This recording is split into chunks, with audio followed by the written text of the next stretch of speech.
हम भारत की जलवायु डिस्कस कर रहे थे, उसी को आज कंटिन्यू करेंगे। हमने देखा कि भारत की जलवायु जो है वो मुख्य रूप से मॉनसून जलवायु है, ट्रॉपिकल मॉनसून क्लाइमेट है, जिसकी खास बात क्या है, ग्रीष्म ऋतु में वर्षा होना और seasonal reversal of monsoon winds, monsoon पवनों की दिशा में ऋतुवत आधार पर परिवर्तन होता है। भारत की जलवायु को प्रभावित करने वाले जो कारक हैं, फैक्टर्स, वो भी हम ऑलरेडी कर चुके हैं। इन्हें दो बड़े समूहों में बांटा जाता है, उच्चावच और स्थिति से संबंधित कारक, रिलीफ और लोकेशन रिलेटेड फैक्टर्स, और दूसरा है वायु दाब तथा पवनों से संबंधित कारक, मतलब प्रेशर और विंड से रिलेटेड फैक्टर्स। ये हम ऑलरेडी डिस्कस कर चुके हैं। इसमें उच्चावच वाले में जो प्रमुख कारक हैं वो हैं अक्षांश, लैटिट्यूड, जल स्थल का वितरण, distribution of land and water, distance from the coast, तट से दूरी, एलिवेशन फ्रॉम सी लेवल, समुद्र तल से ऊंचाई, और उच्चावच रिलीफ फीचर्स। और प्रेशर और विंड्स वाले टॉपिक में है वायुमंडलीय दाब तथा धरातलीय पवनें। सरफेस विंड्स में क्या आती है, नॉर्थ ईस्ट मानसून विंड्स और साउथ वेस्ट मानसून विंड्स। अपर एयर सर्कुलेशन, ऊपरी वायु परिसंचरण, जिसमें क्या आती है, जेट स्ट्रीम्स। दो तरह की जेट स्ट्रीम भारत को प्रभावित करती है, भारत की जलवायु को प्रभावित करती है, एक तो पछुआ जेट स्ट्रीम और एक पूर्वा जेट स्ट्रीम। और साइक्लोन, चक्रवात, ये सब हम ऑलरेडी डिस्कस कर चुके हैं। फिर हमने देखा कि भारत की जलवायु को दो आधारों पर देखा जाता है, एक तो ऋतु के आधार पर, सीजनल बेसिस पर, और दूसरा देखा जाता है जलवायु के आधार पर, क्लाइमेटिक रीजन्स के बेसिस पर। फिर हमने ये भी डिस्कस किया था कि इंडियन मीटरोलॉजिकल डिपार्टमेंट जो है, इंडियन मीटरोलॉजिकल डिपार्टमेंट, भारत का मौसम विभाग, उसके अनुसार भारत में चार प्रमुख जलवायु परिस्थितियां पाई जाती हैं, चार प्रमुख ऋतुएं पाई जाती हैं, जिन ऋतुओं की हम जलवायु देखेंगे। तो सीजन्स जो हैं इंडिया में वो है विंटर सीजन मतलब शीत ऋतु, समर सीजन मतलब ग्रीष्म ऋतु, साउथ वेस्ट मानसून सीजन, दक्षिण पश्चिम मानसून की ऋतु, और लास्ट जो है वो है मानसून के निवर्तन की ऋतु, retreating monsoon season, retreating monsoon season. तो इन प्रमुख जलवायु परिस्थितियों को देखेंगे, इन सीजन्स की जलवायु परिस्थितियों को हम एक एक करके देखेंगे। इनमें से हम विंटर सीजन की क्लाइमेटिक कंडीशंस या जलवायु परिस्थितियां ऑलरेडी देख चुके हैं। आज की क्लास में हम समर की या ग्रीष्म ऋतु की जलवायु परिस्थितियां देखेंगे। क्लाइमेटिक कंडीशन देखते समय हमने जो क्लाइमेटिक एलिमेंट्स को डिस्कस किया या तत्वों को डिस्कस किया जलवायु के, वो हैं तापमान, दाब, पवने, विंड्स और वर्षा, रेनफॉल। ये सब हमने एक एक जलवायु परिस्थिति के अंतर्गत हमने ये सारे बिंदु जो हैं वो कवर किए हैं हर एक सीजन के। विंटर सीजन में, शीत ऋतु में हमने देखा कि कम तापमान होता है, दाब उच्च होता है, और पवने जो हैं वो उत्तर पूर्वी मानसून पवने होती हैं, और शुष्क परिस्थितियां होती हैं भारत में सामान्यतः, और स्वच्छ आकाश होता है, क्लियर स्काई, और एटमॉस्फेरिक स्टेबिलिटी की कंडीशंस होती हैं, वायुमंडलीय स्थायित्व की स्थिति होती है विंटर सीजन में। ये हम ऑलरेडी देख चुके हैं। अब समर सीजन जो है उसको डिस्कस करते हैं। अब देखिए ग्रीष्म ऋतु की जलवायु परिस्थितियां, जैसा हमने शीत ऋतु में देखा था कि ITC-Z जो है वो जब दक्षिणी गोलार्ध में चला जाता है, सदर्न हेमिस्फीयर में, तब शीत ऋतु की स्थिति बनती है, विंटर की कंडीशन। और जैसे ही ITC-Z उत्तर की तरफ खिसकने लगता है, मतलब सदर्न हेमिस्फीयर से दक्षिणी गोलार्ध से उत्तरी गोलार्ध की तरफ आना शुरू कर देता है, तब धीरे धीरे भारत में ग्रीष्म ऋतु की स्थिति बनती है। तो समर सीजन जो है ITC-Z के नॉर्थवर्ड शिफ्टिंग की वजह से बनता है, नॉर्थवर्ड शिफ्टिंग या उत्तर की ओर गति करने के कारण। सर्दियों में तो मकर रेखा पर था ITC-Z, और गर्मियां आने पर धीरे धीरे वो उत्तर की तरफ खिसकना शुरू करता है। अब ये जो ग्रीष्म ऋतु है, समर सीजन, ये कब से कब तक है? तो इससे पहले वाला जो सीजन हमने देखा था विंटर सीजन, वो दिसंबर से फरवरी तक था। तो ये जो समर सीजन है ये मार्च से लेकर और मई के बीच में पाया जाता है। मार्च, अप्रैल, मई के महीने जो हैं वो ग्रीष्म ऋतु के महीने माने जाते हैं। इनमें से सबसे गर्म महीना जो है, सबसे गर्म महीना माना जाता है मई के महीने को। अब ये जो मई का महीना है ये इस सीजन का सबसे गर्म महीना है, पूरे साल का नहीं, इस सीजन का सबसे गर्म महीना मई का महीना है। और उसके साथ साथ इस सीजन में क्योंकि बहुत ज्यादा उच्च तापमान है, हाई टेम्परेचर है, इसी वजह से क्या होता है, जब भी टेम्परेचर हाई होता है तो प्रेशर क्या हो जाता है, लो हो जाता है। तो इस ऋतु के दौरान, इस कंडीशन में, इस सीजन में लो प्रेशर कंडीशंस देखने को मिलती है इंडिया पर, निम्न दाब परिस्थितियां। और जब भी निम्न दाब परिस्थितियां होती हैं भारत पर, तो उसके आसपास महासागरीय क्षेत्र में उसकी तुलना में हमें उच्च दाब मिलता है, हाई प्रेशर मिलता है। और फिर हाई प्रेशर से विंड्स चलती हैं लो प्रेशर की तरफ।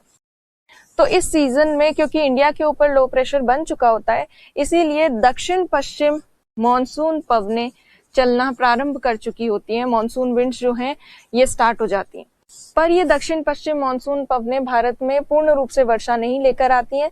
वर्षा इसके बाद वाले सीजन में होगी, जो है साउथ वेस्ट मॉनसून विंड्स का सीजन, या फिर वर्षा ऋतु जो है जून जुलाई अगस्त के दौरान, तब प्रॉपर बारिश होगी इंडिया में। इस समय प्रॉपर बारिश शुरू नहीं हो पाती, पर थोड़ा बहुत कुछ एक भागों में थोड़ी बूंदाबांदी या थोड़ी बहुत वर्षा होती है, जिसे कहते हैं मॉनसून पूर्व वर्षा या प्री मॉनसून रेनफॉल। तो प्री मॉनसून रेनफॉल जो है वो देखने को मिलती है इंडिया में। प्रॉपर रेनफॉल स्टार्ट नहीं होती, क्योंकि आपको याद है क्यों वर्षा नहीं होती। अप्रैल और मई में लो प्रेशर के बावजूद वर्षा का ना होना इस वजह से संभव हो पाता है, क्योंकि इस समय दक्षिणी जो शाखा है जेट स्ट्रीम की, सदर्न ब्रांच जो है जेट स्ट्रीम की, वो नदर्न इंडिया पर उसका प्रभाव अभी भी रहता है। और जब तक जेट स्ट्रीम ऊपर इंडिया के बनी रहेगी, तो कितना भी संवहन हो, कन्वेक्शन कितना भी हो, वायु कितनी भी ऊपर जाए गर्म होके, वो जेट स्ट्रीम जो है वो उसको रोक लेती है एक सीमा तक ऊपर जाने के बाद। और इसीलिए जो ऊपर उठती है वायु वो ज्यादा ऊंचा नहीं जा पाती और बादल निर्माण नहीं कर पाती, और इसीलिए वर्षा नहीं होती संपूर्ण भारत में। तो ये गर्मियों की बेसिक कंडीशंस हैं। तो देखिए जलवायु परिस्थितियों में ITCZ starts moving towards northern hemisphere मार्च से मई के बीच में।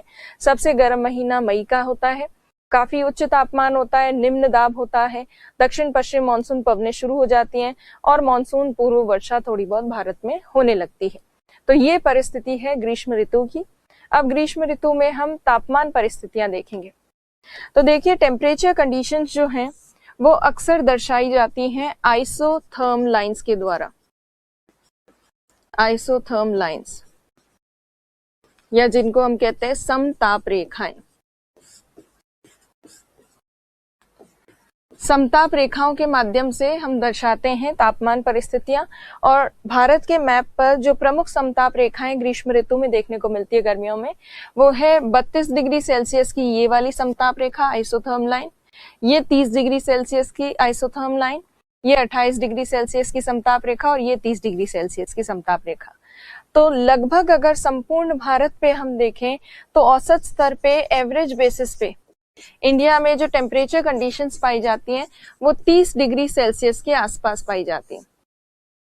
सबसे ज्यादा उच्च तापमान हमें देखने को मिलता है उत्तर पश्चिमी भारत में, जहां पर ये नॉर्थ वेस्टर्न इंडिया वाला जो पार्ट है, स्पेशली वेस्टर्न इंडिया, राजस्थान वाला जो पार्ट है, वेस्टर्न डेजर्ट वाला, मरुस्थल वाला, वहां पर सबसे ज्यादा उच्च तापमान देखने को मिलता है। और जैसे जैसे हम साउथ की तरफ आते हैं, दक्षिण की तरफ आते हैं, वैसे वैसे तापमान में विषमता थोड़ी कम देखने को मिलती है। उसके बावजूद थोड़ा सा कोरोमंडल तट जो है, कोरोमंडल कोस्ट, उसका टेम्परेचर फिर भी तुलनात्मक रूप से थोड़ा हाई होता है, उच्च होता है। उसका कारण क्या है? यहाँ पर बारिश नहीं होती है ग्रीष्म ऋतु के दौरान, इसलिए ये एरिया थोड़ा गर्म रहता है आसपास के क्षेत्र की तुलना में, जो साउथ इंडिया उसके कंपैरिजन में। और बाकी साउथ इंडिया वाला क्षेत्र आप देखेंगे 28 डिग्री सेल्सियस वाले जोन में है, तो काफी कम टेम्परेचर है ओवरऑल साउथ इंडिया में नॉर्थ इंडिया की तुलना में। तो उत्तर भारत जो है उसमें हमें विषम तापमान परिस्थितियां देखने को मिलती हैं। विषम तापमान परिस्थितियां मतलब इंटेंस टेम्परेचर कंडीशंस आपको देखने को मिलेगी नॉर्थ इंडिया में। इंटेंस टेम्परेचर कंडीशंस इसलिए मिलेंगी क्योंकि नॉर्थ इंडिया वाला भाग जो है वो जल से काफी दूर है, इसी वजह से यहाँ पर महाद्वीपीय प्रभाव देखने को मिलता है।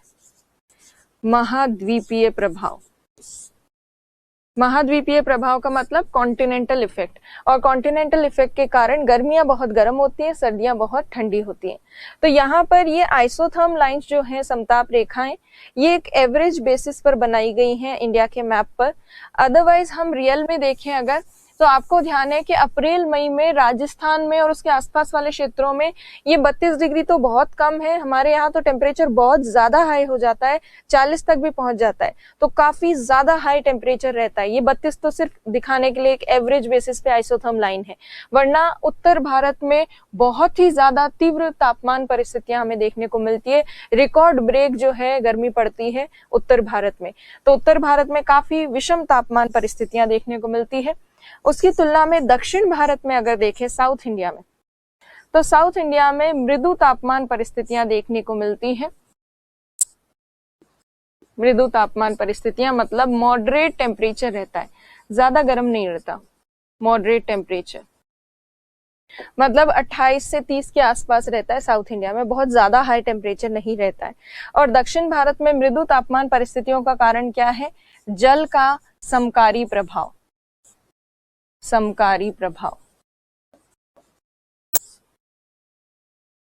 जल का समकारी प्रभाव या जो ओशनिक वाटर है उसका जो मॉडरेट इफेक्ट है, उसकी वजह से साउथ इंडिया में बहुत तेज गर्मी नहीं पड़ती है गर्मियों के दौरान। तो ये टेम्परेचर कंडीशंस इंडिया में देखने को मिलती है। लगभग भारत में 30 डिग्री सेल्सियस के आसपास तापमान पाया जाता है औसत स्तर पे। नॉर्थ और साउथ इंडिया का एवरेज निकाल लें अगर तो 30 डिग्री के आसपास हमें देखने को मिलता है टेम्परेचर। नॉर्थ इंडिया में ज्यादा, साउथ इंडिया में कम टेम्परेचर। तो ये ग्रीष्म ऋतु की तापमान परिस्थितियां हैं। जब एग्जाम में आप बनाएं या फिर समर सीजन के टेम्परेचर की बात करें लॉन्ग आंसर में या अदरवाइज, तो आपको ये वाला मैप जरूर से बनाना है, तो ये आपको याद करना पड़ेगा। अब देखिए टेम्परेचर कंडीशंस हमने देख ली, अब हम बात करेंगे दाब परिस्थितियों की, प्रेशर कंडीशंस की। प्रेशर कंडीशंस जो हैं वो टेम्परेचर पर, तापमान पर निर्भर करती हैं। तापमान आपको पता है कि उच्च होता है, हाई टेम्परेचर होता है समर सीजन में, और टेम्परेचर अगर हाई होगा तो प्रेशर जो है वो लो होगा। तो संपूर्ण भारत पर निम्न दाब परिस्थितियां पाई जाती है क्योंकि ग्रीष्म ऋतु के दौरान हमारे यहाँ पर तापमान उच्च हो जाता है, इसलिए प्रेशर ओवरऑल इंडिया में लो ही पाया जाता है, निम्न दाब होता है। जैसा अभी हमने टेम्परेचर के मैप में देखा, तापमान के मैप में, कि सबसे ज्यादा उच्च तापमान उत्तर पश्चिमी भारत में था, 32 डिग्री की हमने नॉर्थ वेस्ट इंडिया में लाइन देखी थी, आइसोथर्म लाइन। तो ओवरऑल टेम्परेचर जब सबसे ज्यादा उत्तर पश्चिमी भारत में है तो सबसे ज्यादा इंटेंस लो प्रेशर, सबसे तीव्र निम्न दाब परिस्थितियां भी आपको कहाँ मिलेंगी? उत्तर पश्चिमी भारत में सबसे ज्यादा लो प्रेशर होगा। और जैसे जैसे हम साउथ इंडिया की तरफ बढ़ेंगे वैसे वैसे प्रेशर थोड़ा सा बढ़ता जाएगा क्योंकि साउथ इंडिया का टेम्परेचर थोड़ा कम है नॉर्थ इंडिया के कंपैरिजन में। तो इंडिया में अगर देखें तो 997 MB से लेकर और 1009 MB के बीच दाब परिस्थितियां देखने को मिलती है। MB मतलब मिली बार, तो 1009 MB तक हमें प्रेशर कंडीशंस देखने को मिलती है। तो 997 हमें कहाँ देखने को मिलेगी? 997 MB की जो समदाब रेखा है, आइसोबार लाइन, वो हमें पश्चिमी राजस्थान वाले भाग में देखने को मिलती है 997 MB।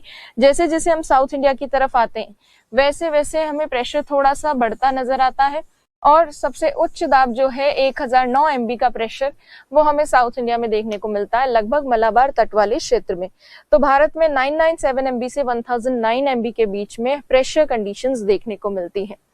उत्तर भारत जो है नॉर्थ इंडिया, उसमें क्योंकि विषम तापमान परिस्थितियां हैं इसीलिए बहुत तीव्र निम्न दाब परिस्थितियां होती हैं, इंटेंस लो प्रेशर कंडीशंस होती हैं नॉर्थ इंडिया में, तीव्र निम्न दाब परिस्थितियां। नॉर्थ इंडिया में भी कहा, स्पेशली नॉर्थ वेस्टर्न इंडिया, उत्तर पश्चिमी भारत में। और साउथ इंडिया में हमें तुलनात्मक रूप से थोड़ा लो प्रेशर कम देखने को मिलता है, लो प्रेशर जो है वो थोड़ा सा बढ़ जाता है साउथ इंडिया में क्योंकि वहां पे टेम्परेचर ज्यादा है। तो प्रेशर कंडीशंस कुछ इस तरह की हमें देखने को मिलती है। इसमें अगर ये वाले मैप की बात करें, ये एनसीईआरटी का मैप है। एनसीईआरटी में कौन सी क्लास? क्लास 11th का मैप है, 11th क्लास की जो एनसीईआरटी की बुक है इंडियन ज्योग्राफी की, उसका ये मैप है। और ये जो है ये लाइंस है, आइसोबार लाइंस, समदाब रेखाएं, ये 997 MB की, ये 999 MB, 998 MB की, फिर ये है 999 MB की, ये आगे 1000 MB की लाइन, ये 1001 MB की लाइन, उसके बाद 1002 MB, 3, 4, 5, 6, 7, 8, 9। तो ये समदाब रेखाएं भारत में है। इस वाले मैप में ये जो एरोज लगे हुए हैं इसमें विंड्स भी बताई गई हैं, साथ साथ में प्रेशर समदाब रेखाएं जो आइसोबार लाइंस है उसके साथ साथ विंड्स भी दिखाई गई हैं। खैर, अब इसका अगर प्रॉपर सिंपल मैप की बात करूं जो आपको याद करना है, इसमें बहुत कंफ्यूजन हो रहा होगा, इतनी सारी लाइंस है, तो एक सिंपल मैप भी आप देखिए। आपको ये लाइंस जो हैं आइसोबार लाइंस, समदाब रेखाएं, ये याद रखनी है, समदाब रेखाएं।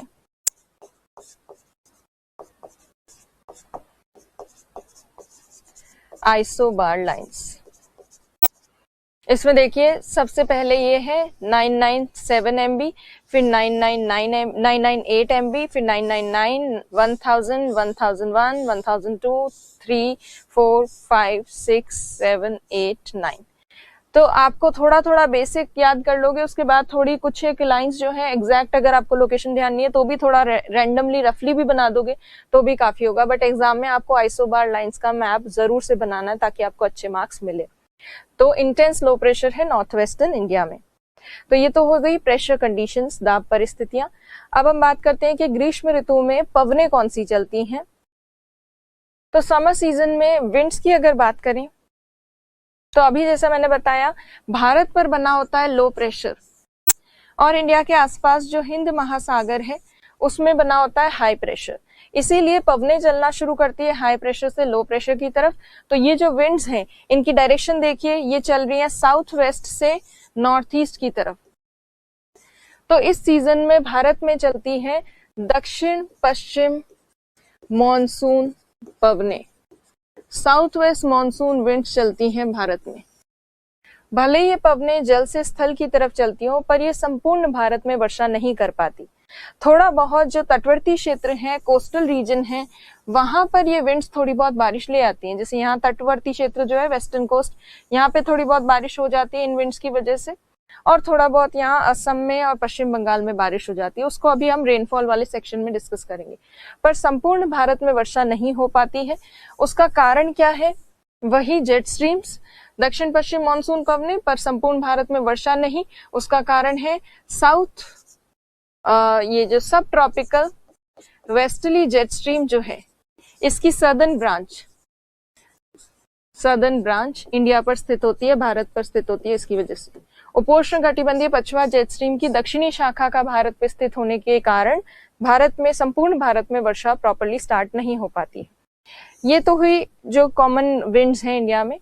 इसके अलावा अगर हम देखें नॉर्थ इंडिया में और भी हमें कुछ स्पेशल चीज देखने को मिलती है। उत्तर भारत में एक स्थानीय पवन चलती है, एक लोकल विंड चलती है जिसका नाम है लू। क्योंकि उत्तर भारत में बहुत तीव्र निम्न दाब परिस्थितियां होती है, बहुत इंटेंस लो प्रेशर होता है, इसीलिए आसपास के क्षेत्रों से यहाँ पर विंड्स आती हैं और लोकल रीजन में यहाँ पर रैंडमली वो विंड्स जो हैं इस एरिया में बहती है। क्योंकि लो प्रेशर है यहाँ पर, तो इस पूरे एरिया में यहाँ पर कुछ स्थानीय पवनें चलती हैं। स्थानीय पवनों में आपको कोई पर्टिकुलर डायरेक्शन उसका नहीं बताना, बस ये है कि लू से प्रभावित रहता है ये पूरा क्षेत्र, ये पूरा एरिया। तो उत्तर भारत में लू नाम की एक स्थानीय पवन चलती है। अब लू कैसी विंड है? तो लू जो है ये गर्म और शुष्क पवनें हैं, गर्म और शुष्क। और लू के कारण काफी ज्यादा यहाँ पर जो है तापमान भी बढ़ा हुआ रहता है, और लू के कारण दिन में, क्योंकि शुष्क परिस्थितियां तो होती हैं, और दिन में धूल भरी आंधियां जो है वो चलती हैं लू जैसी गर्म पवनों के कारण। तो धूल भरी आंधियों के लिए ये जिम्मेदार है, धूल भरी आंधियां। और धूल भरी आंधियों के साथ साथ कभी अगर ये लू जैसी पवनें किसी छोटी वाटर बॉडी के ऊपर, जलराशि के ऊपर से, या किसी छोटी मोटी नदी के ऊपर से जब गुजरती हैं तो वहां से थोड़ा बहुत ये जलवाष्प ग्रहण करती हैं और थोड़ी बहुत ये वर्षा करती हैं। शाम होते होते थोड़ा सा ये रेनफॉल लेकर आती हैं, ज्यादा नहीं, थोड़ी बहुत बूंदाबांदी अपने साथ लेकर आती हैं। तो धूल भरी आंधियां तो चलती हैं, आंधियां, उसके साथ साथ शाम होते होते थोड़ी हल्की बौछार जो है वो भी होती है इस लू नामक पवन के कारण। अब ये बौछार जो है या थोड़ी बहुत बूंदाबांदी या जिसे ड्रिजलिंग कहते हैं, ये रोज नहीं होती, कभी कभी होती है। तो लू के कारण गर्म पवनें हैं, इनके कारण डस्टी स्टॉर्म्स जो हैं, धूल भरी आंधियां, वो तो रोज ही अक्सर चलती है। पर उन डस्टी स्टॉर्म्स के साथ साथ कभी कभी थोड़ी बहुत ड्रिजलिंग भी हो जाती है बाय इवनिंग या शाम होते होते, जब इनके पास थोड़ा बहुत कहीं से लोकल मॉइस्चर आ जाता है तो। अब ये धूल भरी आंधियां जो हैं, इनके बारे में राजस्थान वासियों को कुछ बताने की और समझाने की इतनी जरूरत होनी नहीं चाहिए, क्योंकि आप लोगों ने सबने कभी ना कभी लाइफ में इस तरह की धूल भरी आंधियां तो देखी होंगी। और स्पेशली वेस्टर्न राजस्थान में कई बार लाल पीली आंधी चलती है, काली पीली लाल पीली आंधी। उसमें क्या होता है, एकदम से इतना तेज धूल का गुबार उठता है आंधी के साथ कि एकदम से लाइटें तो चली जाती है सरकार की तरफ से, उसके साथ साथ पूरा अंधेरा हो जाता है क्योंकि धूल का गुबार चारों तरफ छा जाता है। तो दिन में भी बिल्कुल अंधेरा हो जाता है, हाथ को हाथ नहीं दिखता, इतना ज्यादा अंधेरा हो जाता है क्योंकि धूल पूरी आसपास के क्षेत्र में फैल जाती है। और उस धूल के ठीक बाद में शाम होते होते थोड़ी बहुत कभी कभी बूंदाबांदी हो जाती है, सिर्फ हल्की सी बूंदाबांदी होती है, ज्यादा प्रॉपर बारिश नहीं होती, मिट्टी भी पूरी गीली नहीं होती, थोड़ी बहुत बूंदाबांदी होती है। तो इस तरह की स्थिति आप लोगों ने सबने एक्सपीरियंस की होगी।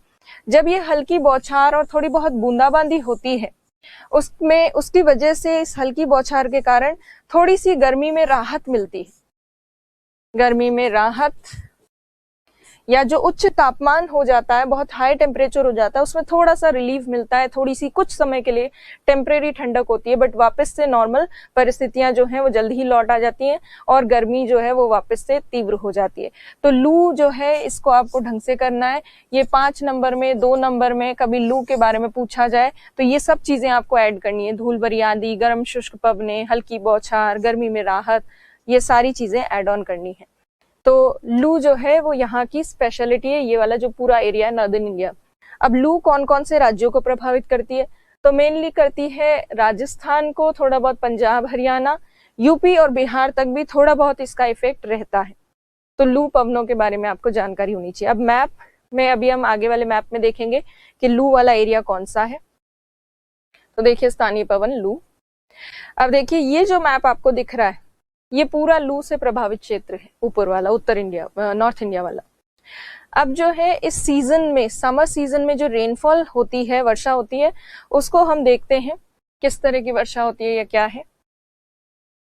तो वैसे तो ग्रीष्म ऋतु में प्रॉपर वर्षा नहीं होती है इतनी ज्यादा, रेनफॉल संपूर्ण भारत में तो नहीं हो पाती है, पर कुछ एक क्षेत्रों में प्री मॉनसून रेनफॉल जरूर होती है। प्री मॉनसून रेनफॉल, इसका मतलब है मॉनसून पूर्व वर्षा।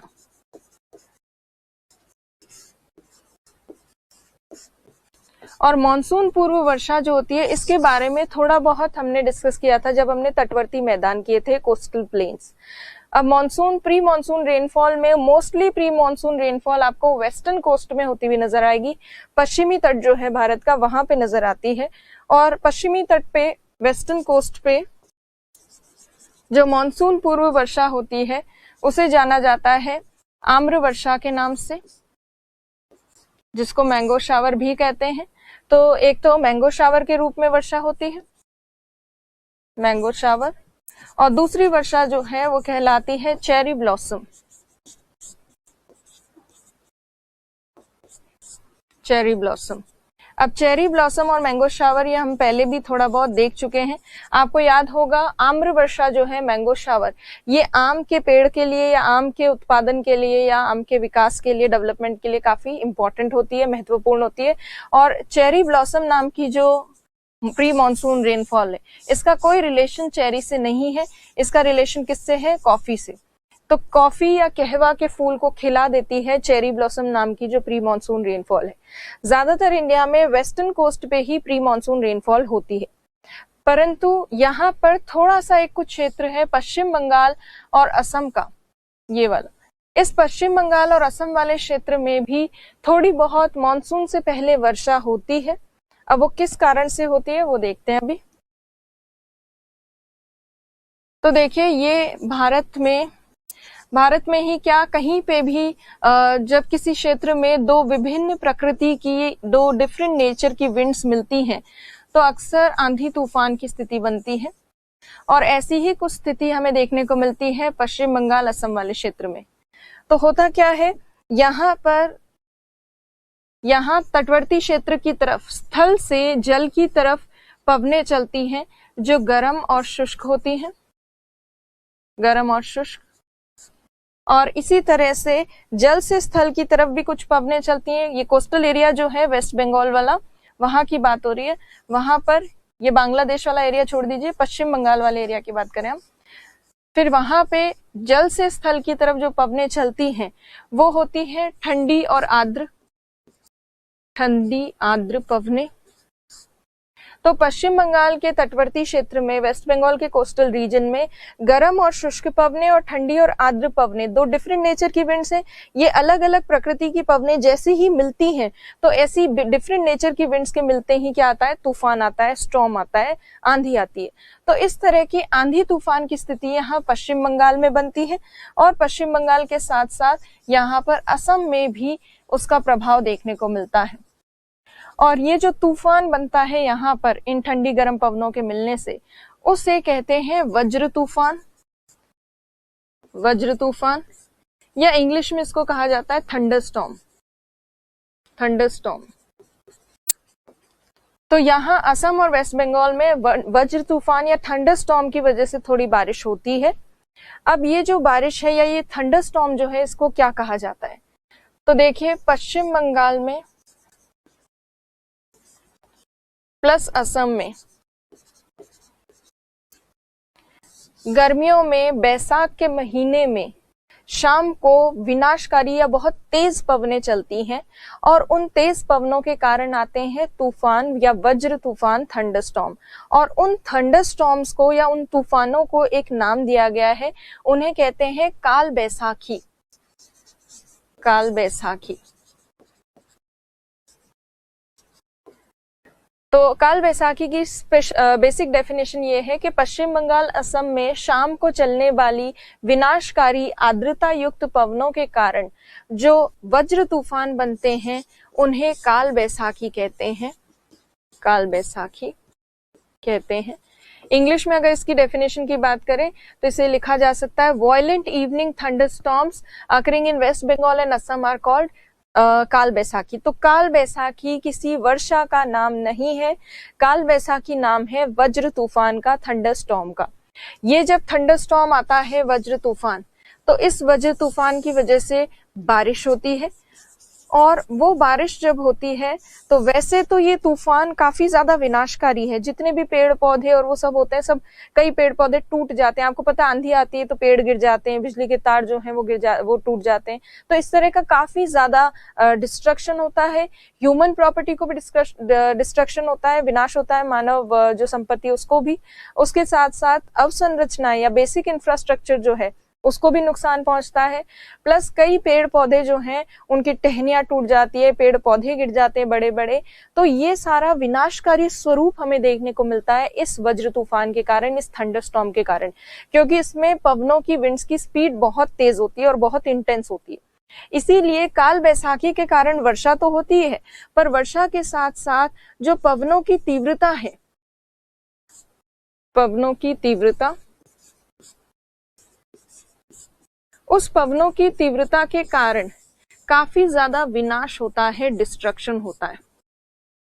और इतना ज्यादा विनाश होता है कि इसे बैसाख के महीने का काल माना जाता है। ये जो तूफान है, इसको बैसाख के महीने का काल माना जाता है, इसलिए इसका नाम है काल बैसाखी। काल किसको कहते हैं? काल पड़ गयो, ऐसे बोला जाता है ना। काल मतलब कैलामिटी, मतलब विनाशकारी गतिविधि। तो इसे बैसाख का काल या कैलामिटी ऑफ बैसाख कहा जाता है। कैलामिटी ऑफ बैसाख, बैसाख। तो ये बैसाख का काल कही जाती है, क्योंकि इसका विनाशकारी स्वरूप बहुत ज्यादा है इस वज्र तूफान का। पर इसकी वजह से जो थोड़ी बहुत वर्षा होती है, ये वर्षा कुछ फसलों के लिए लाभदायक होती है, थोड़ी बहुत फसलों के लिए। अब कौन सी फसलों के लिए लाभदायक होती है?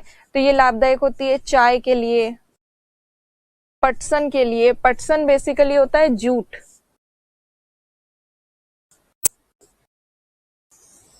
तो चाय, पटसन, चावल, इन सब फसलों के लिए थोड़ी बहुत ये जो वर्षा होती है इस तूफान के कारण, वो थोड़ी बहुत लाभदायक होती है। और इसीलिए ये जो वर्षा हो रही है, इसको एक नाम और दिया जाता है, इस वर्षा को कहते हैं टी शावर। ये जो वर्षा हो रही है चाय की खेती के लिए लाभदायक है, इसलिए इस वर्षा को टी शावर भी कहा जाता है। उसके साथ साथ आप काल बैसाखी को अगर देखेंगे तो यहाँ ये काल बैसाखी नाम का तूफान क्यों बना? क्योंकि दो भिन्न प्रकृति की पवनें मिली हैं।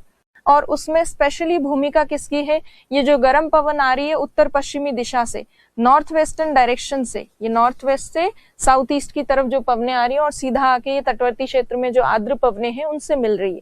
इसीलिए इस काल बैसाखी को एक और नाम दिया जाता है, इसे नॉरवेस्टर भी कहते हैं। नॉरवेस्टर इसलिए क्योंकि उत्तर पश्चिम से आने वाली पवनों के कारण बन रही है, इसलिए नॉरवेस्टर।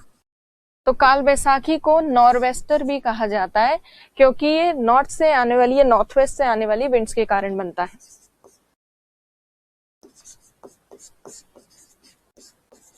नॉरवेस्टर भी कहा जाता है। तो 3 टर्म्स आपने यहां देखी, टी शावर, नॉरवेस्टर और काल बैसाखी।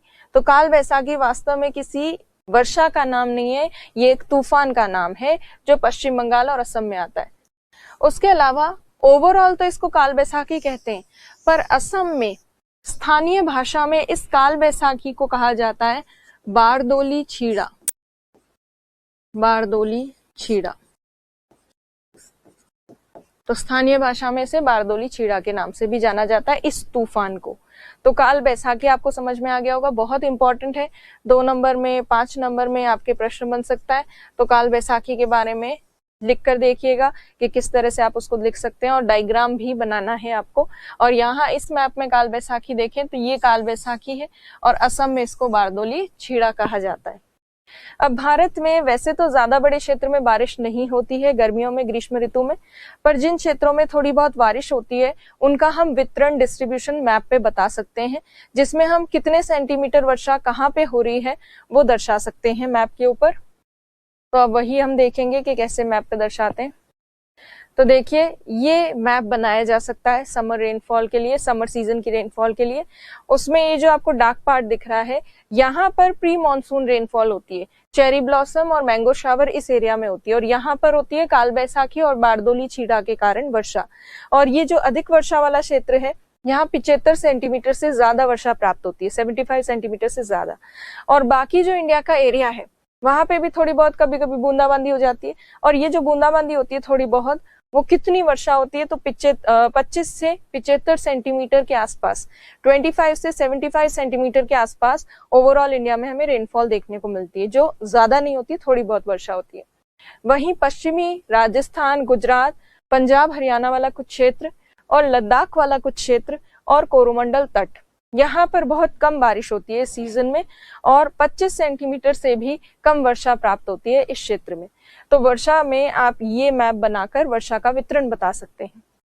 तो हमने देखिए ग्रीष्म ऋतु की वर्षा की स्थिति भी देख ली, प्री मॉनसून वर्षा और कुछ जगह तूफान के कारण वर्षा। अब ग्रीष्म ऋतु का प्रश्न अगर बन जाए आपके लॉन्ग आंसर में, तो आपको ग्रीष्म ऋतु की जलवायु परिस्थितियां जब समझानी हो तो आप कैसे बताएंगे। शॉर्ट में पहले तो लिखेंगे कि ग्रीष्म ऋतु मार्च से मई के महीने के बीच ITC-Z के उत्तर की ओर शिफ्ट होने के, विस्थापित होने के कारण बनती है। Basic introduction lines. उसके बाद आप ग्रीष्म ऋतु का तापमान बताएंगे, यहाँ समताप रेखा का मैप बनाएंगे, प्रेशर बताएंगे, प्रेशर का समताप रेखा का मैप बनाएंगे, और विंड्स लिखेंगे, पवनों के बारे में बेसिक इंट्रोडक्शन लिखेंगे, और यहाँ पवनों का एक मैप बनाएंगे। इसमें लू पवनें जरूर से बतानी है।